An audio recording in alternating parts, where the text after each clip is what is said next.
사순절 두 번째 토요일. 안위를 뒤흔드는 비전.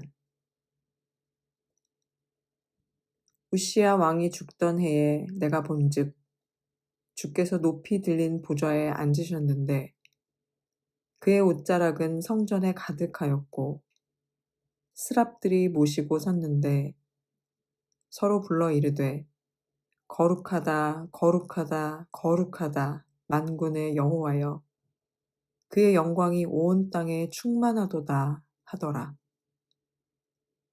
이사야 6장 1절에서 2절 상반절, 3절 말씀. 안녕하세요, 여러분. 오늘은 사순절 두 번째 토요일 아침입니다. 안위를 뒤흔드는 비전이라는 책의 소제목을 가지고 함께 말씀을 나누겠습니다. 책은 이렇게 시작합니다. 오늘 본문의 말씀이 하나님의 묵시, 계시임을 깊이 인지하고 묵상할 필요가 있습니다. 말하자면 말씀에서 펼쳐지는 광경을 이해하기보다는 우리가 해석할 수 없는 낯선 신비를 존중할 필요가 있다는 것입니다. 여기서 만나는 하나님은 우리에게 결코 친숙하지 않은 또 다른 의미에서의 거룩하신 하나님이십니다. 묵시는 시, 신화, 이미지, 환상, 묵시, 꿈과 같은 형식으로 표현됩니다. 일상에서 일어나는 많은 일들 가운데 갑자기 하나의 사건이 선명해지면서 놀라운 깨달음이 되는 것은 한순간의 일입니다. 의도하지 않은 놀라운 그 찰나를 경험하였다면 그 순간에 모든 것이 완전히 새롭게 보이게 됩니다. 며칠 전 인터넷에서 성경에 나타나는 그 묵시록에 나타나는 기이한 생물들을 컴퓨터 그래픽으로 가장 가깝게, 성경에 가깝게 재현한 모습을 볼 수 있었습니다. 가운데는 커다란 눈이 있었고요. 날개에도 눈이 가득한 기이한 조류라고 해야 하나요? 라는 것을 볼 수 있었습니다. 그러나 오늘 책에서 이야기하듯이 하나님께서 그러한 묵시를 우리에게 성경에 기록하신 것은 그 모습 그대로를 재현하라고 한 것은 아닙니다. 그것의 목적은 오늘 성경 본문의 말씀처럼 하나님의 거룩함을 드러내기 위한 수단이었습니다. 거룩하다 거룩하다 거룩하다 만군의 여호와여, 그의 영광이 온 땅에 충만하도다 라고 고백하는 것처럼 그 환상을 본 성경의 저자는 하나님의 거룩하심 아래 휩싸여 있게 되기 때문입니다. 하나님의 거룩함이 자신의 온 몸을 휘감싸고 있다라는 사실을 인지하게 되는 거죠. 그러므로 우리가 개별적으로, 개인적으로 경험하게 되는 이미지나 환상이나 묵시나 꿈과 같은 것들이 이것이 나의 생각으로부터 온 것인가, 또 아니면 사탄에게서 온 것인가, 하나님에게서 온 것인가를 식별할 수 있는 좋은 방법은 우리가 그러한 환상을 경험하면서 전적으로 하나님의 거룩하심을 내가 온몸으로 인지했는가 라고 하는 것으로 판단할 수 있습니다. 우리가 그 환상을 통해 하나님의 거룩하심 안에 깊이 빠져 있었다면 그 환상은 분명 주님께로부터 오는 것이 맞죠. 그럼에도 불구하고 여러분, 우리가 그 환상을 자랑하기가 쉽지 않습니다.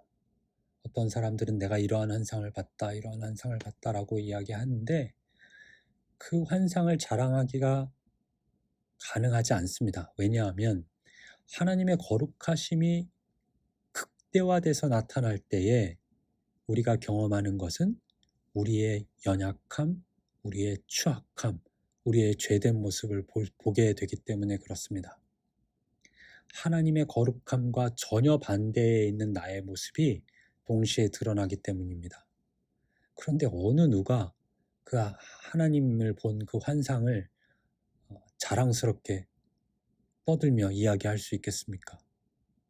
그렇게 이야기하려면 그 순간 동시에 보여진 자기 자신의 연약함도 같이 이야기해야겠죠. 그러나 우리 중에 누가 그럴 수 있겠습니까? 그러므로 여러분, 하나님께서 여러분들의 삶 속에서 개인적으로, 개별적으로 보여주시는 환상과 계시와 묵시가 있다면 그것을 통해서 하나님께서 거룩하심 그 자체를 보여주신다라는 사실을 꼭 기억하시기 바랍니다.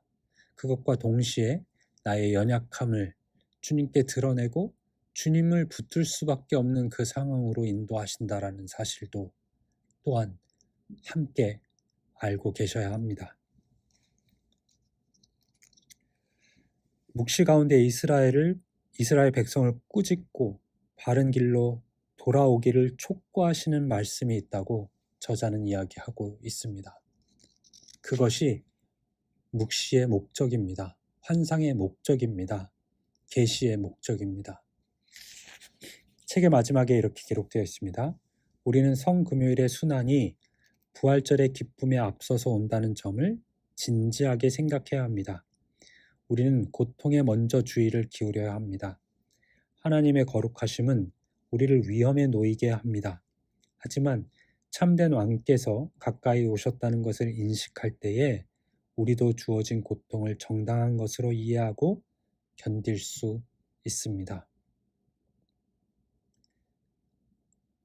고난 후에, 십자가 후에 부활이 있다라는 이 뻔한 상식을 우리가 너무나도 잘 알고 있지만 여전히 우리는 그 앞의 것들을 무시하고 부활과 영광의 삶만을 생각하며 살 때가 많이 있습니다.